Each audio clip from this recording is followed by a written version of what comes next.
show do you do? It's called PolyCast. On the internet, is it?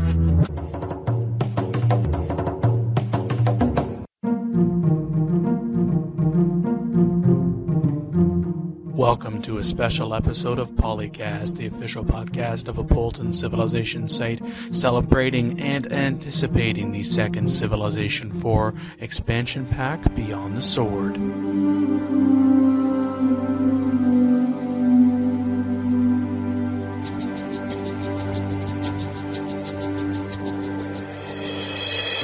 This is going to sound very geeky, as if it hasn't already. I don't know if I'd be showing my age or my interest, but... Unfortunately so. How many people... I'm going to say this. How many people have ever watched Captain Planet and the Planeteers? There, I said it.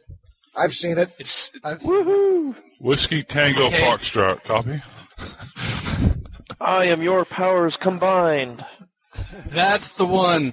So, taking off on that theme, I've come up with a from blah, here's blah with the power of whatever. Oh, great. You see. So hopefully this works. If anyone is insulted, good. Oh, no. I mean bad. Bad. You shouldn't be insulted. I got thick skin. I'm cool here. I don't give a damn. I'm a mod.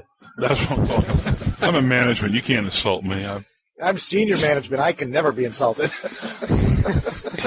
You ever been in the field? You know what's going on. Okay, go ahead. Sorry. That's right. Speaking of which, why don't we start with you? Sure enough. Ming. All right. So, from a secret hideout somewhere in the United States with the power of the banning rod, Ming. Hi. Don't look behind you. Oh, how you from the doing? Netherlands with from the Netherlands with the power of free civing, CapTVK. Hello, my real name is Thomas. I'm from the Netherlands, also a Civ fan and free civ user. I also have a confession to make. I only recently started playing Civ 4 because I only acquired a PC around January this year that's capable of playing it. We hear your confession and you are forgiven. From Maine originally with the power of Factum, Grand Patrol. Good evening. Just pleasure to be here. From Greece with the power of demo gaming, Keygen. Hello, everyone. Tikanis. From Maryland with the power of Diplo gaming, OzzyKP. That would be me, and my name is Alex, and I don't really have anything witty to add. Sounded pretty witty to me. You'll fit in nicely. From the Northeast United States with the power of Civ Groupship, Metaliturtle. My name is Mark, and I'm from Wisconsin. So, from the United Kingdom with the power of multiplayer, Snotty. Hello. Actually, he sucks as an MP player. Oh. Today is a good day. You'll get revenge on me later, I know. So, now that we've gotten to me, the rest of you can go, because this is going to take a while. So I, from Ontario, Canada, with the power of diplomacy, or is that shiny things? I'm DanQ, also known as Daniel Quick in real life. But you knew that. This is not real life? No, No, afraid it's not. Poly is my world, people. Don't bust it. Another sick puppy. That's right. Just could quit coming here if I wanted to. I just don't want to. So we do have our topics. We do have topics on this show. It's true.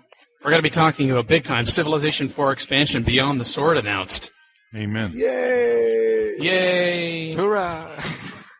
But just before we start that, throughout the show, I'm going to go through a top 10 clues that you are too obsessed with Civilization 4. And yes, I will admit these items did come from Civ fanatics, but hey, we are a Civ podcast.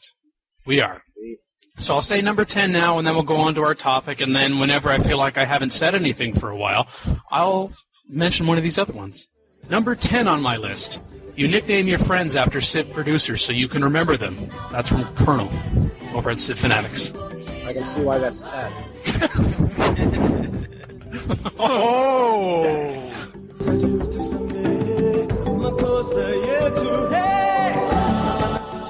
The 4 expansion Beyond the Sword announced. Yay? Yeah, looking forward to it. All right. Amen. Yeah. I mean, because they did such a good job with Warlords doing something with the early part of the game. And now they're addressing the end game, which will be interesting because if you've seen some of the discussions on some of the forums, what you're noticing is that a lot of people stop playing their game when they get to the end game because they already know they've won. So it'll be interesting to see if this could revitalize some interest in what some people consider the boring part of the game, actually winning. Yeah. See, that's my favorite part of the game is when you can't research anymore. You come to some sort of end of line, and you go and destroy everybody, mostly AI. It really gets tedious. That's what I've got. And, I mean, you got save buttons, and I mean, I'm not being ugly, but that way you can continue it at a later time. That's what I enjoy. I hate that running up on the wall and then not. Well, it's got the Babylonians at the start. I really like the early part of the game the best, as you're still exploring and beating the snot out of people using swords. I mean, lobbing nukes around takes kind of the fun out of it. So do you think this expansion will have more to offer than the previous one? I think they've learned a lot from the first expansion. They claim it's the biggest expansion ever released. Which is a typical release for most times to try to get you to purchase it. Do they say it all the time? Yeah. Yeah, sounds like something crappy we'd write. Biggest in history! New, exciting, great! But if you look down to all the additions, they are going to be making some dramatic changes. Amen. It'll be interesting to see now that they're adding corporations. This ought to be fun. I'm talking about that. Take your money and run, boys. I hope they have advertising agencies. Hey, that'd be a great. Hey, Ming, that'd be a great way to win. Being in the corporation, just taking your money. Hey, what happened to all my gold in my coffer? Well, it was an investment that didn't pan out for you. I win. The CEO got it as a golden parachute. Bye. Just got beat by Ming Incorporated. You win. Can you see the victory movie there? Some guy with a bag full of money over his shoulders, flipping everybody the bird, going, "I'm laughing all the way to the bank." You win. Landing on his yacht and headed out to sea. That'd be good. What do you guys think about the random events? It's better than losing the game quicker because Montezuma doesn't like you. I'm kind of glad we might have the option to turn those off. Because remember random events in Civ 1? I actually liked them in Civ 1 because it would piss my brother off. Which is always good. Well, I didn't mind when it pissed somebody else off, but when it pissed me off. Are you talking about random events, kind of like you see like in the Sim City where you'd have tornadoes, or what? Yeah, they said in the press release that natural disasters were going to be part of the event package. Yeah, natural disasters, pleas for help, or demands from the citizens. For help. Which is kind of what you get now. Very generic, huh? Build a temple, Are they going to have a volcano like Civ 3? I wonder. That was pretty cool, Or earthquakes. That seems to be what they're going to go at. There's going to be like random revolutions, probably random natural events, or that's what I seem to be getting from reading through everybody. As long as it isn't like the AI entity and Call to Power, man, I never built that son of a gun. I got burned too many times. It was about 30 cities in one turn. In fact, when I play, I always exclude it. Well, hopefully one of the random events won't be nuclear war, you all lose, bye. Hey, really? No, but I could see like nuclear winter if you nuke your neighbor every time they tick you off. A comet just hit Earth. Bye. Wouldn't that tick you off? You're like ready to launch your spaceship, and all of a sudden, the comet just hit You're ready Earth. to win. Or a union strike. It's not even a big comet. It's like as big as a quarter, and it just takes out your spaceship and nothing else. Well, they did say they were going to have an earlier version of the UN. Now we can get voted out of the game even earlier. That's what I'm talking about. Yeah, the Apostolic Palace. Is that what they call it? Yep. What other information do you have on it in front of you? None. Says Apostolic Palace, the United Nations will become available earlier in the game, providing a way for players to win a diplomatic victory earlier. The new resolutions will also be added, which will expand the available diplomatic options. They should have made that read, now you have an opportunity to lose the game quicker if nobody likes you. I'll be lost round one, though. So how many of the new civs do we know? They've confirmed 3 of them or 4 of them? Babylonians, no way. Portugal, Netherlands, and Native Americans. Who's Babylon going to have? Nebuchadnezzar? Hammurabi. We don't know yet. I don't think it's been announced. Hammurabi, I don't know. We can speculate, of course. Sitting Bull of the Native Americans. I think they're bringing Abe Lincoln into the game. So we know the 4 out of 10. I wish we had that room with the advisors in it. When I played Civ 2, man, I used to love it when that, because I kind of thought he was like me in a way, was the military advisor would look over at somebody and then leave his little window to go thump on him or something. Come here. Yeah. Well, I used to love later in the game when you had a big lead and he was a drunken slut at that point. He was just sitting there back in. That's what I'm talking about, Bruce. Come here. We're winning. Go for it. Well, we know about the drunk part. What slut? What? He was always eyeing the diplomat. How you doing? Yeah, it's good to see you, huh? She was cute. Yeah, she sure was. Many a night was spent. Sorry, back in focus. We were younger back then. Yes. Haven't learned anything yet, but I'm trying. Hey, now, this is a family-friendly show. Okay, no. That's right. See, we're learning about how to use diplomacy, when it comes to drunks. No means no. Does anybody know if you have Civ 4 and want to get the new expansion but don't have Warlords, is that going to work? Ooh. I don't think that question's been answered yet.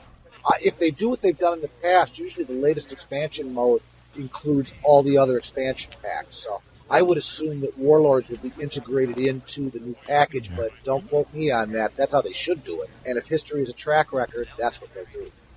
They will bring 60 new leaders, so it will be kind of natural to maybe add a couple of leader traits. If they don't add leader traits, I'd be surprised. I mean, come on, that's half the fun. The real question is, which civilization are they going to nerf? I mean, between Warlords and Vanilla, we saw Catherine get her head handed to her. She went from being a great leader to a worthless leader. They just really wimped her out really nice. Who would they nerf now? Could it be the Romans? And still, when you listen to everybody, it's like, oh, the Praetorians, they're so tough. Yeah. That's exactly right. Blah, blah, blah. They're not that tough. Well, it was funny when we were playing MP games before we went to random civs. We'd have like 6 Incas in the game because everybody wanted to be financial and industrious. Yeah. Now we play random. It's more fun that way. Who are you next to? I'm next to the Incans. Who are you next to? The Incans. Who are you next to? The Incans. What color Incans are you next to? Yeah. Well, those are the purple Incans. I'm the yellow Incans. We stopped that foolishness. I guess there's going to be 12 new scenarios, including themes never before explored in Civ. I guess we can only really speculate on those at this point, except for those in the know who but can't say. Well, they do say in the press release that some of the scenarios are going to be from the Civ fan community. Well, yeah, it's cheaper that way. Does that mean that they're already out somewhere? Give the fans what they want. Exactly. Yeah, I was pretty underwhelmed with the Warlord scenarios, quite honestly. Really? Mm-hmm. Really? Because I kind of liked the Genghis Khan scenario. I thought that was a lot of fun. That was a good scenario. And the Barbarian one was a riot. Oh, yeah, that was. I enjoyed that. Oh, that's true. That was true. Those were good. Those are probably my 2 favorite scenarios. Yeah, the Alexander the Great scenario, that one was not good at all. Oh, that one was awful. It was absolutely... Well, wait a minute. Somebody that write it, are they on the chat? Okay, no, it was awful. So what about these 5 new wonders we've got coming in? Want to speculate on the effects? That's a good idea. The ones listed are Statue of Zeus, Christo Redentor, Shwedagon Paya, the Mausoleum of Mausoleus, and the Maui statues. All pronounced very wrong. I was about to say, they're going to come with pronunciation guides. You just got one. Somebody was mentioning in a post at Poly about the last wonder you just mentioned, how it caused the people to commit suicide, or is that, Yeah, to trash their civilization. Okay. So what else are they adding? We're going to get wonders. We're going to get more civs. It's going to be great. It's going to be powerful. It's going to be new. What else are they saying will be included? Advanced starts. I like that. But you can go ahead and start in modern or industrial or wherever. How many people like to do that? As I said earlier, I'm a fan of the early part of the game. I find that the most interesting. Are people really bored with the early part of the game and they're looking for excitement, like instant gratification? Well, I guess I would do it just so that I could see the new features instead of sitting and playing through the whole game. What, instead of losing before you get to it? Yeah, because I suck. Loser. Join my club. Well, you can already start on different time periods. I think that's already in the original game. But also what it says in the press release, I guess I'm the official press release reader, it says, Advanced starts, a major fan request. This new feature will enable players to buy components of a custom-tailored empire and begin play in the later part of the game, allowing them to experience many of the new features of the expansion in a shorter amount of time. Wimps. Start from the beginning. Tell us how you feel. You don't hold anything back. Have I ever held anything back, Dan? So, as long as it doesn't require more video capabilities, I can't wait. That's what my weekend's comprised of. As I work all week, and when I get a chance to relax, I'm in front of my mega nuclear-powered computer, and I tell my baby doll, leave me be, unless we have something to do. That's my bass boat. I tell her, hey, I'm going to be right here, honey. You go do what you want. You got a set of keys. Here's a credit card. Enjoy yourself, baby. I love you. I'm right here.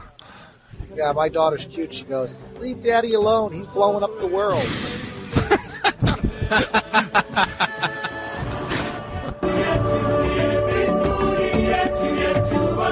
You had some great topics there, like, a nice board transfer to another company, huh? Oh, yeah. Take-Two Interactive, board overthrown. Yeah. Big surprise there. But that was no fun, though. It was bloodless. Did you notice that? It went over... 20 minutes. They said 20 minutes it was done. Nobody had anything to say negative. Anyone who owns at least one share of Take-Two stock was admitted into the building. Each nominee would hold office until the company's next financial meeting, according to representatives from Oppenheimer Funds who nominated them. Are there any other nominations for directors? Chairman, I'm Emmanuel Ferrer of Oppenheimer Funds, the beneficial holder of over 17 million shares of the company's common stock. The chair recognizes you. Please go on.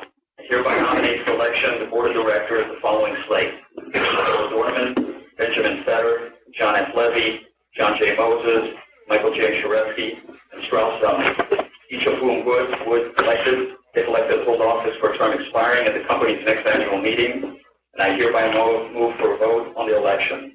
Each of the nominees is present and has agreed to stand for the election of the board of directors. They Take-Two announced the result of the shareholders' vote, and all 6 newly nominated board director candidates were approved. Taking on the role of chairman will be Zelnick, former CEO of BMG Entertainment and Crystal Dynamics. Grover C. Brown, who's an independent director, was also elected to the board of directors in a meeting following the shareholders' meeting, bringing the total number of members on the new board of directors to 7. Take-Two's management has suffered a high number of high-profile setbacks. The most notorious misstep was the inclusion of hidden, sexually themed minigames in its best-selling Grand Theft Auto San Andreas. Well, one of the biggest investor groups is the Sisters of St. Joseph. Oh, yeah, this is a great stuff. Yeah, the Sisters of St. Joseph that called for a consideration of social responsibility and environmental performance, as well as the financial performance of the company in setting executive compensation. So basically, got some nuns telling people that they don't like Grand Theft Auto. And why we should care? Is that in there somewhere? Yeah, that was on the GameSpot thread. Why should we care about the overhaul of the board of directors? Well, this Zelnick guy, I heard of BMG Entertainment, but I hadn't heard of this Crystal Dynamics. I don't know if anybody else had before this story. They're a California-based video game developer that I guess are best known for being entrusted with the Tomb Raider franchise since 2003. Lara Croft. But again, what does this really mean? I mean, why should we care as gamers? Does this mean they're going to have better games, or just means they're not going to start, keep putting porn in their games? I mean, what is this? Well, I think it's actually good news because Oppenheimer Funds initiated the whole change, and Take-Two is listed in their value mutual funds, which are basically mutual funds that are lower priced than what they think they should be. So because of the Take-Two scandal, they moved them to the value funds, and then they changed the board so that the stock would go up in value, which ultimately should translate to better games for us and better sales for Take-Two. Or basically more profits for stockholders. That's what I'm talking about, bottom line. Yeah, so I mean, I'm still hoping that it'll have some impact for us, the gamers, instead of basically my stock portfolio. But you know what? If it doesn't, it will be reported. You know that radio station that first leaked this was, you know what the name of that station was? It was a WGRA. Y'all ever heard of that? Yeah, so who gives a rat's... I mean, I'm telling you, folks, they can give a flip about us consumers. You know why? Because we're sheeple. We're going to fall behind. Okay, let me buy another game because, after all, new shareholders, new this, same old end product. I don't care what you eat when it comes out. It could look like and taste like. If y'all remember the great Cheech and Chong, good thing we don't step in it. If y'all remember that. As an advertising guy, I'm offended. As a consumer, I'm laughing my ass off. Don't share inside tricks. That's an antitrust violation, Grandpa Troll. Don't share inside information, how it's done. I'm not really surprised it didn't last more than 20 minutes. I mean, this group, Oppenheimer Funds led, they held 46%. They represented 46% of the shareholders. I think it was pretty well a foregone conclusion, but I would like to think that this will help the company in the long run, because this annual shareholders meeting was delayed a week because the current, now ousted executive wanted another week to try to come up with an alternate plan, which could have included selling the company. And those discussions broke down, and there was talk about, well, they might have to offload the Civ franchise, and now Firaxis is owned by Take-Two Interactive, being a wholly owned subsidiary, so perhaps they might sell off Firaxis and some of their other developers, which could have been a potential issue, and a bad one at that. So why should gamers care? I guess for what could have been. And hopefully this is a turnaround for the company because, they've had some pretty rough couple of years. You know why the meeting took 20 minutes? Because it was held on a Friday. Them boys ready to go home for the weekend. You let that meeting get held on a Monday, them boys say, boys, we're going to use this all. We're going to bring them reports in for the last quarter. We want to show you why we're having this daggone meeting. I'm going to tell you something right now. Where's that analyst? Come here. You tell us what these figures all mean down here. If you look at line 4, page 2, if you'll notice the return on investment did not peak in the second quarter like we anticipated it to do. So, that's the reason why it was short. Long week. Okay, vote, pass, let's cruise. Boys, I got to catch a flight home. Yeah, me and the little missus. Going to take a little trip this weekend. Them boys that was a stamped, done deal before it started. Yeah, can we hurry this up? I've got a tea time. That's right. Not like for you folks from across the water. Good eye, Marty. You have a little bit of some warm tea. I mean, a tea time is in a fool coming at ya. Caddyshack type tea time. I just want to make sure we're speaking the same lingo here. So Dan, thanks for putting that in proper perspective, because really, unless it affects what we play as games, what is it? Who gives a rat's ass? Is that That's right, WGRA. Where is that? Is that a real radio station? Are you kidding? Yeah, it is. I swear. Okay. Got news? Email news@apolyton.net or send a private message to DanQ, Illuminatus, Snoopy369, or Grandpa Troll via Apolyton's forums at apolyton.net/forums. So, Dan, what's number 9? Number 9 on the top 10 clues. And you are too obsessed with Civilization 4. You've played so many games that you had to buy a new hard drive to make room for the save files. Got that one under control. Did that. That one's from Randall. Also, it's Civ Fanatics, I would assume. Yes, they're all from Civ Fanatics. That explains it. So this isn't really much of a PolyCast, is it? It's more of a CFC cast. That's been enough to use. Sit down. Can we remove him from the conversation? Please. What's this button over here for? Oops. Lost another one. Who else wants to speak up on behalf of CFC?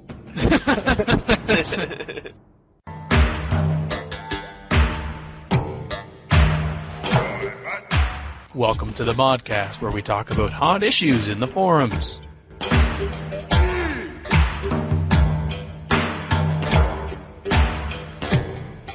The ModCast topic was forgotten resources over at CFC.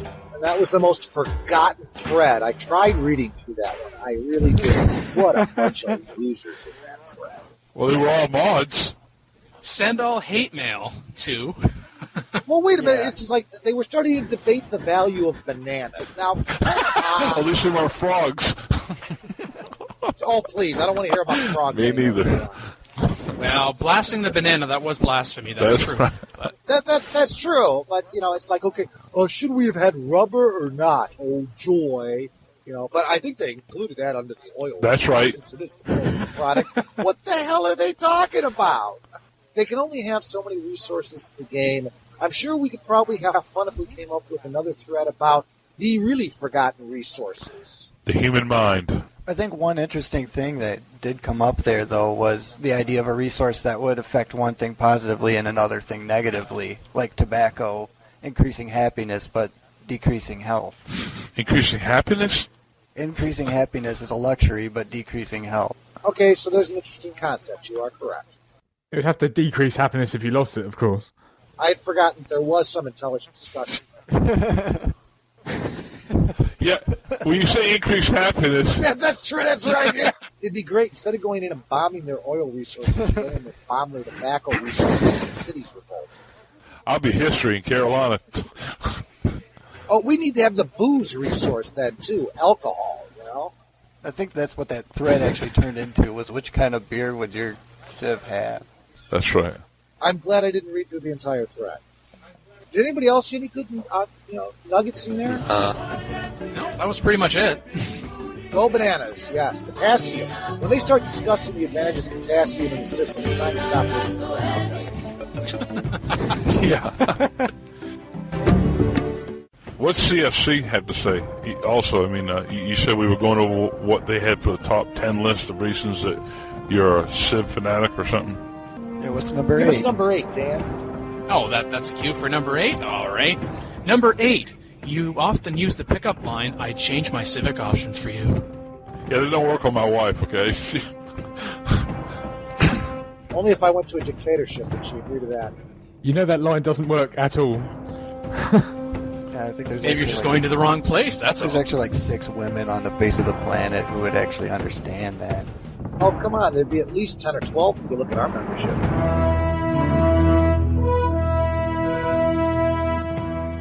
Welcome to the Research Lab, where we explore game concepts or ideas that are not in Civilization yet, but they might be in the future. The Research Lab. Minefields! Did you read anything more inane in your life? The nice thing about it was I like how the symbol would still be there so you wouldn't know it was a minefield. Duh! I know. Did everybody else read through that exciting thread?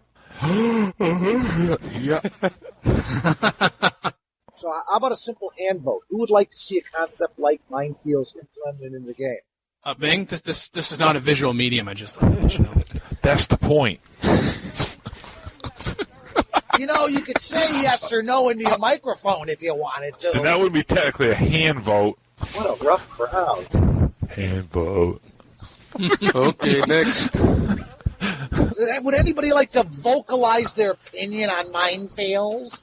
I'd like to see them in forests. You think about it, where the different terrains you put them in have different effects. Claymores on hills from the opposite direction you're traveling on, you wouldn't have as good a chance to see them. You put bouncing betties in the tree lines so what they be really effective on troops versus your units like your mechanized infantry units and so forth. I'm talking about if you have a little bit of history with that type of explosive ordnance, you could maybe strap an explorer or something with explosives and send them all.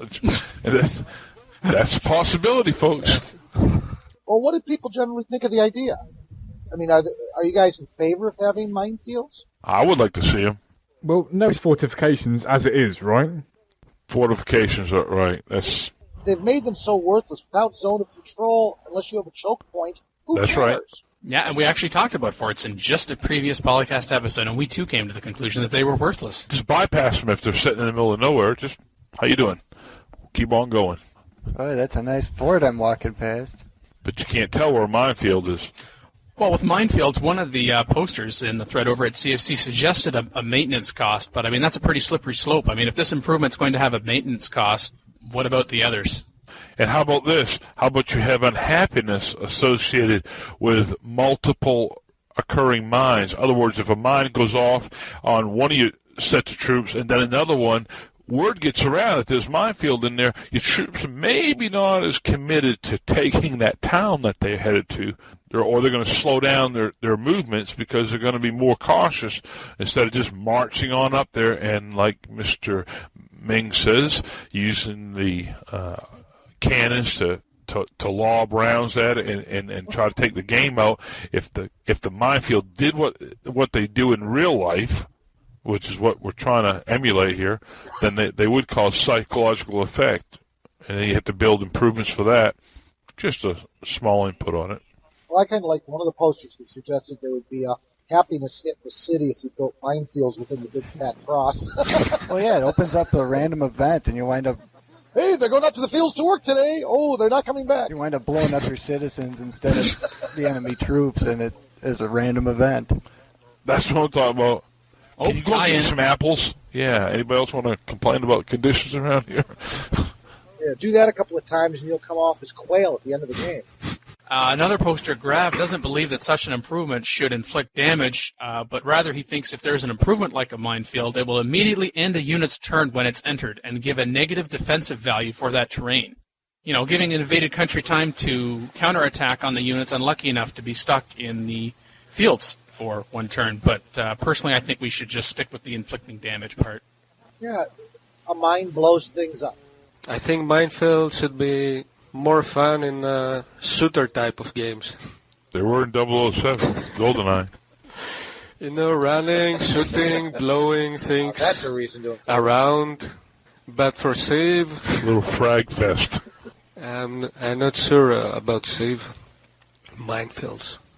Wow.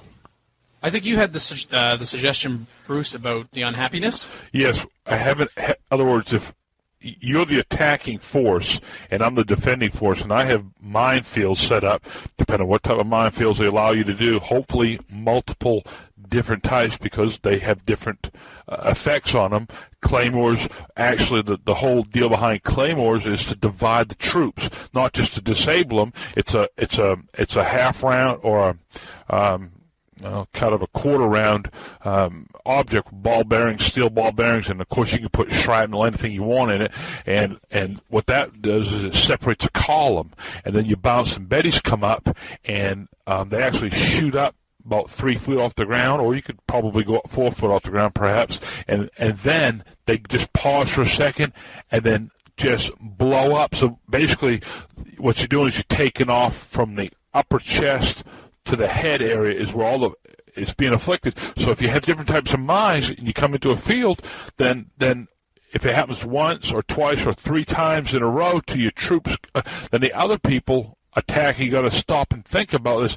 Dang, is this really worth pursuing? I'm talking about. I'm not talking about the human player. I'm talking about the unhappiness level on the attacking forces. I really think that should be, because you don't go in war and just say, run, run, run. They just fall over, say, let's just keep going, boys. Why? Because the captain said to do it. Okay. You know, you don't do that. You it actually affects your happiness level and your concentration. Well, actually, you're trying to introduce troop morale then at this point. That's right. I'm talking about troop morale as far as the attacking. That's what I meant by happiness. Your troop morale, and of course, you know, you could also look into your overall happiness of your civilization.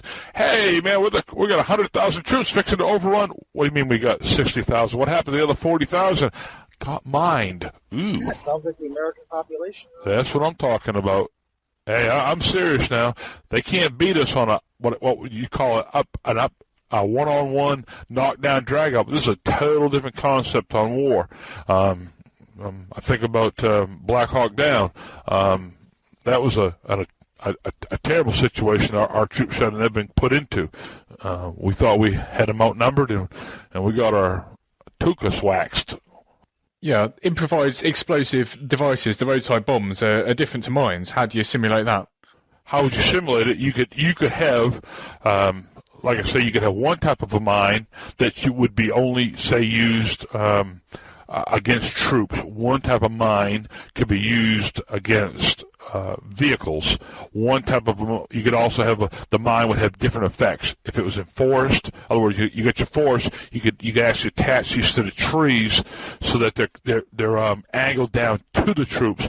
And you trip a wire, and then it comes from above them. Now, people are not going to be looking in the trees for mines unless you're a hardened veteran. But, I mean, you mostly are looking for the ground where you're walking at, and if there's something that will trip an alarm or trip something that would come from above you, that would be one. On the ground would be another. You'd have to set them on. You don't have to have roadways. You could have them just off of the roadways, so that if you had a scout going out, it would kill the scout. Of course, you have to have the question: are these reusable mines? Well, in real life, they're not. Most of them are one-shot, one-time deal, so you'd have to rebuild them, and you wouldn't have time to do that if there's 10 troop movements coming down the road at you, and one of them trips this off, and blows it up, then the player wouldn't take long before he realizes, wait a minute, I'll send one single troop down this road. And when it blows him up, I'm Katie Bar to the door. I'm through. I'm in like Flynn. We have suicide scouts for that. Well, I think you're viewing mines, though, as like a single entity. If you figured the square is a large square, we would say that there are a lot of mines there. That's right. So while some of the mines may have been triggered, because I think one of the people introduced the fact that the first group that moved through would take like 100% damage. That's right. Group 75. The next group 50. And then after that, it would be all over because eventually all the mines would have been blown up. That's right. You know, looking at a larger perspective, it wasn't a bad way of looking at it. I think it was a pretty well thought out thing. That's exactly right. Because as you go through, you may take out one mine may set off an occasional more. So that divides the troop. Against, like when I first started this conversation about the mines, that the claymores, they divide the troops up. So what do? They scatter. Well, they're intentionally scattered for a reason, to put the troops into the tree lines. When they go into the tree lines, they're not looking for other mines to not trip off. They're looking to cover their butts so they don't. The mines that are going off don't kill them. Well, they're actually being driven right into a field of fire of other mines. So, eventually you would clear all the mines out through attrition is what you'd end up doing. I see. Would you also see, like, for example, the unhappiness factor, if you were the defending civ and you put a mine, say, within a city radius, would you also see an unhappiness factor perhaps for your own citizens? For your own citizens, for the fact that, what's going on right outside our door? Well, especially when Johnny didn't come home tonight. No kidding, he wandered in the minefields. That's right. I think there should be something, because the closer the attacking forces or the oppressors come to you, that means that the more the chances are increasing that they're going to at least they're going to get inside your defensive position. So it should have some sort of maybe I won't say riot, but it should have some sort of where you're going to have to address the happiness of the people, because you can't. It'd be like Baghdad. What was that? Baghdad Bob? No, the infidel Americans are not here. And then you look over his shoulder, and there the American troops are. But it would definitely have to be some sort of a penalty for the civilization that has the mines. I would like to add something about FreeCiv. FreeCiv does have a minefield function.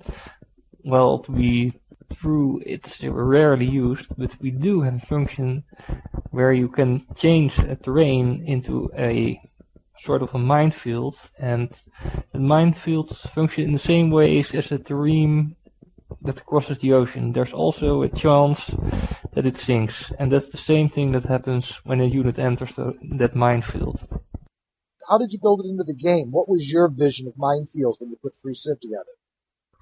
Well, basically with terrain, I mean there's a special terrain set up as a minefield, and that minefield can have an option to have a kill rate of 10, 20, 30, 40, 50%. And the way it functions is when you move on the terrain, there's a chance that your unit will die. It's as simple as that. And the way you create this terrain is by putting a settler or an engineer on it. That will create a minefield in the same way you would create a forest or a road or something like that. And that's basically the function that the minefield has. Why don't you think it was being used very much? This function isn't included in FreeCivIV standard. It's more sort of a proof of concept that someone came up with. It was more a lack of knowledge than whether it was tactically a good thing to do. I suppose you could even add another dimension where there might be a slight possibility that even if you set a minefield, if you move a unit of your own into it afterwards, I don't know if you can this on difficulty levels, that your own unit would accidentally trip it. So there's another, like, do I really want to put this minefield here? It happens. Well, that was one of the interesting... They discussed that in the thread as well. They said that since the square would look like any other square, the person that placed the minefield better remember where he put it. It should, but the person should. I would enter this.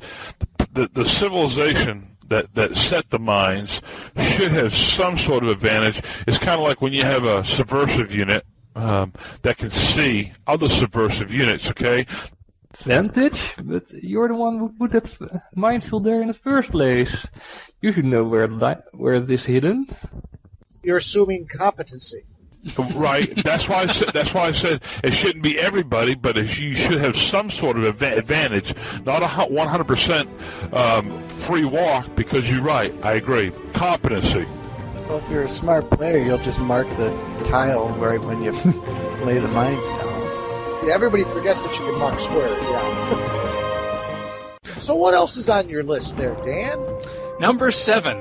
You draw a line at the entrance to your cubicle at work, and every time a coworker crosses it, you scream at them, "Get back! I haven't signed an open borders agreement with you yet!" You know, when you started it, it sounded like it was going to be a good one. It could happen. Elliot didn't laugh. Never mind. Okay, so number 8 I said before, that was from Super Beaver Inc., and number 7 was from Nex Ushifer. I don't know, I don't care. Okay.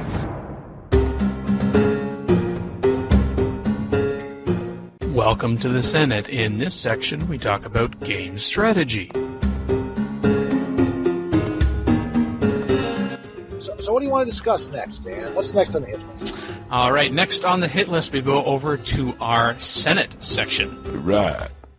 Great people mechanics and use guidelines from a thread at both Civ Fanatics and Apolyton. They say the same thing. It depends on your game situation.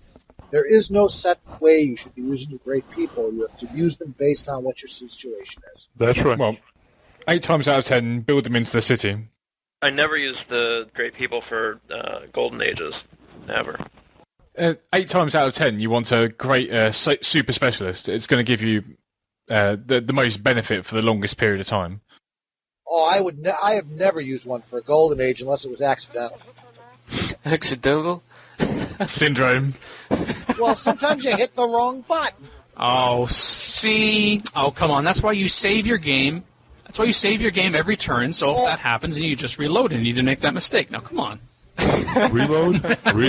No, it's... What's a reload? You play Iron Man. You save when you go to bed. It's called That's strategy. It. You make a mistake. Strategy, live with man. It.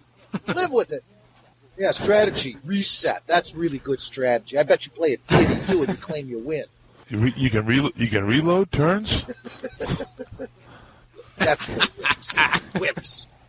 Wow. I just like getting you going. It doesn't take much. Well, that's why I like MP so much. If you make a mistake, you're stuck with it. None of this, I guess I'll just reload. I guess maybe I shouldn't declare war on Monty when we got 26 units on me. So the game crashes, so the game ends, right?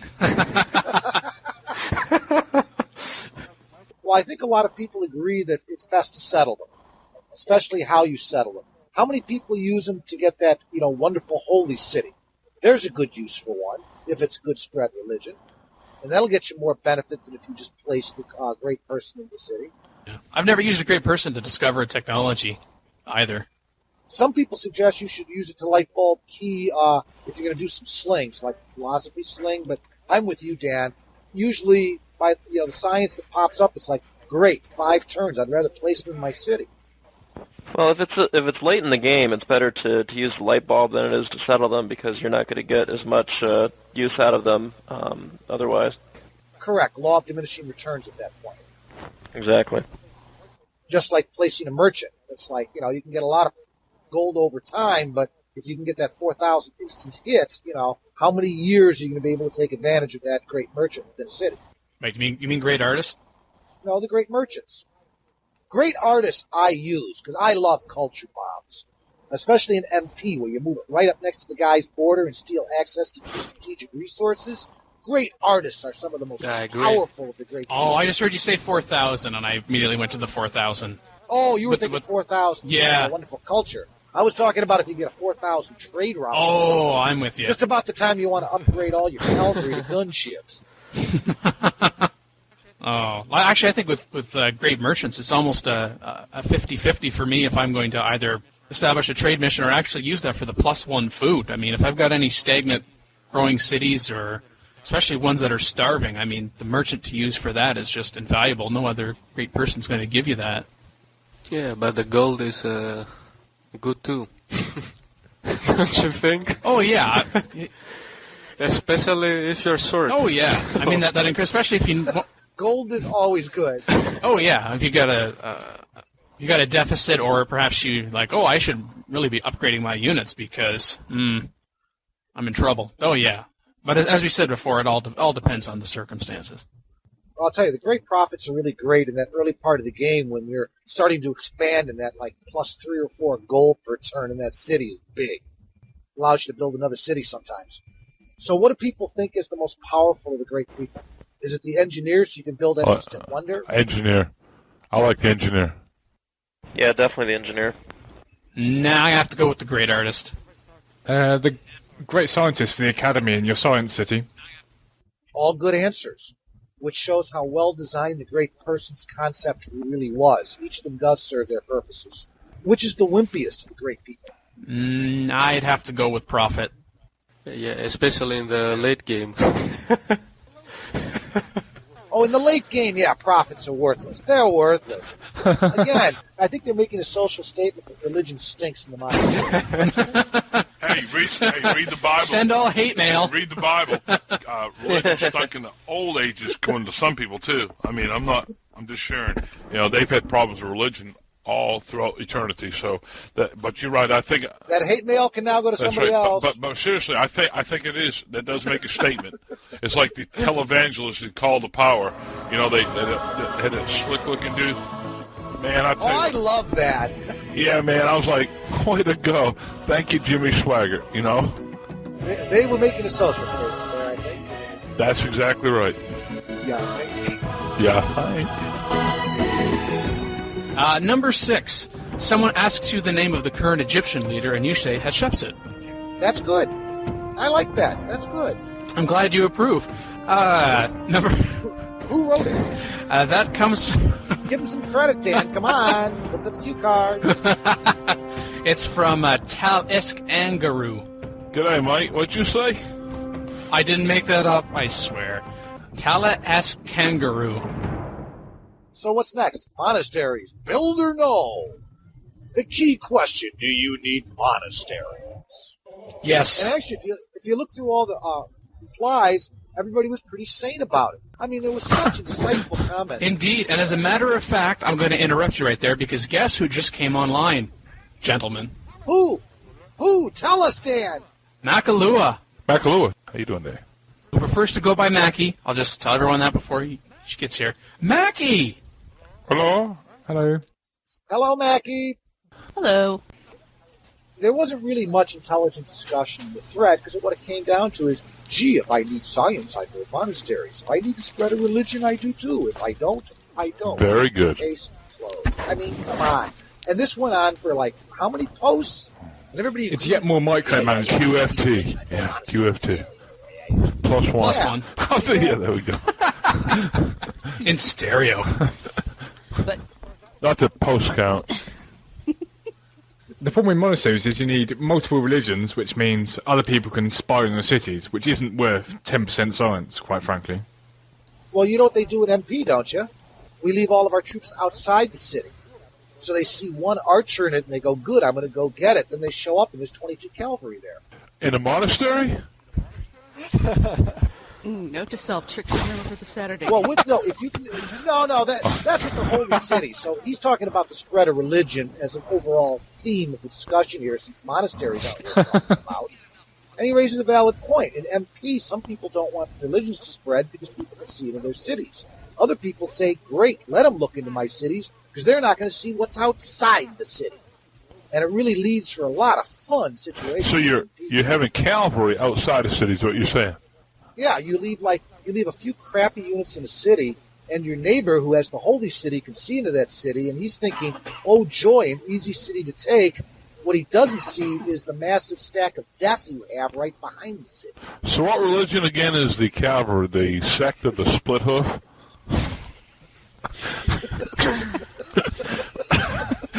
I tell you what, I'm enjoying You've this. been drinking early. So what else can we say about monasteries? What's good about them? They let you build missionaries if you don't feel like running organized religion. Exactly. How many people run organized religion? Well, when it's the only in other America? religion. A lot. Our religion is organized. Thank you very much. Hey, this isn't real life. Come on now. It isn't? That's right. Poly's. I'm real life. What's number 5, Dan? Number 5. When walking on tiles, you step only on the center of the tile because units can't be in between squares. How did that get to number 5? Oh, come on! That's from Atropos. Don't step on a crack, it'll break your mother's back, you know. And that made it up to number 5, huh? Wow. Yep. I'm on the edge of my seat. Go ahead. Gee, I can't wait. I can't wait for 1 through 4. 4 through 1. Yeah. So what's next on the hit list, Dan? We're having so much fun with Minefield. Do you want to hear number 4 first? Yes. Our top 10 clues that you're too obsessed with Civilization 4? Yeah. All right. Number 4. They used your daughter's picture for the CivIV advertisements. Yeah, Beator's father shouldn't use his daughter's picture. No. No. That was from Joe 3 Blah. I don't know where they come up with these handles, but anyway. What's number 3, Dan? Number 3. Again, top 10 clues that you are too obsessed with Civilization 4. You ask a random person on the street if religion should have been included. God, I hope number 2 and 1 are better. That's from Creighton. Hey now. I also have an honorable mention list, and there are quite a few on there. Some of those I actually originally had on the list because this thread was 40-some-odd pages, and the number of clues was well over 1,000. So I read through them all just for you. And these were the best you could find? It's so easy to criticize and bring someone down. No, I'm just kidding. That's half the fun. I know. Wow. It's true. Yeah, we got mail. And it wasn't spam. That was the other surprise. Call in today. In North America, 301-637-7659. That's 301-637-POLY. In Europe, 44-20-7871-7659. That's 44-20-7871-POLY. Or Skype us directly through using Skype from Skype.com. Direct your calls to the PolyCast. The only thing worse than being talked about is not being talked about. For more information on the show, including how to write in, where to find the official PolyCast forum, and how to subscribe to the RSS feed, log on to the official PolyCast website at polycast.apolyton.net. Type more quietly. Yeah, Man. seriously. That is nasty. That's what my freaking keyboard makes, damn it. Well, I still have from the top 10 clues that you're too obsessed with Civilization 4. Oh, yeah. Number 2 Come on, Dan, do that one. We've been waiting all day for these, please. Number 2 and number 1. In number 2, from Phoenix_56721. When every third thought you have is no longer about sex, but about Civ 4. Okay, family site. Dan, what kind of precedent are you setting here? Sick puppies. Yeah, really. I mean, like, I can remember when I used to think about things other than Civ, but that's been years ago, and it's like, I'm old. Yeah. It's amazing what happens when you get I old. forget other things that happen. I used to, but anyways, moving on. Yeah. What's number one? Number one.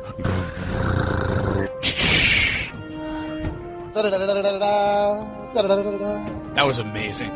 No, that's not the first. That's not number one. Number one. Instead of saying 1 more minute, you start to say 1 more turn. Oh, didn't see that one coming. Very good. I like that one. At least you had one good one out of 10. Oh, hey, now you like this? I thought you said you liked the CivIV non-advertisement one. That's true. That's true. So 2 out of 10.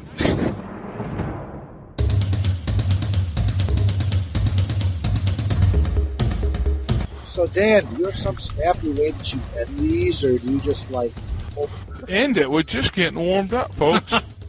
Well, you know, it has been criticized, let's say, that nobody listens to this show except for the hosts. Well, that's not true. We just spread the fan base. Yeah, well. Yes, you have 10 people on it. It means you'll have a bigger audience. Yeah, well, yes, if that's true. I mean, we've only increased the audience by, 3 or 4 times now? In just one episode. I'm pretty good. Amen.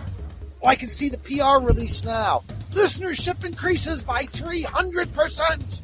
No. It's by fan request. Yes, by fan request. More podcasts. Somebody asked for another podcast. You got more insomniacs on the board.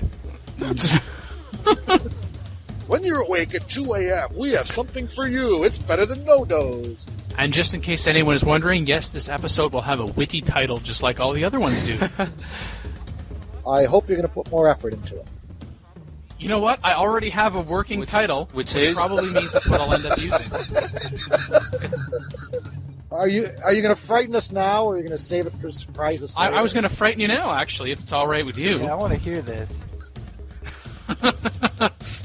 Since we are here primarily, but not entirely, to talk about the next Civ 4 expansion pack, Beyond 7. Soundtrack courtesy Civilization 4 and the Warlords expansion pack. Copyright 2007, Apolyton Civilization Site at apolyton.net.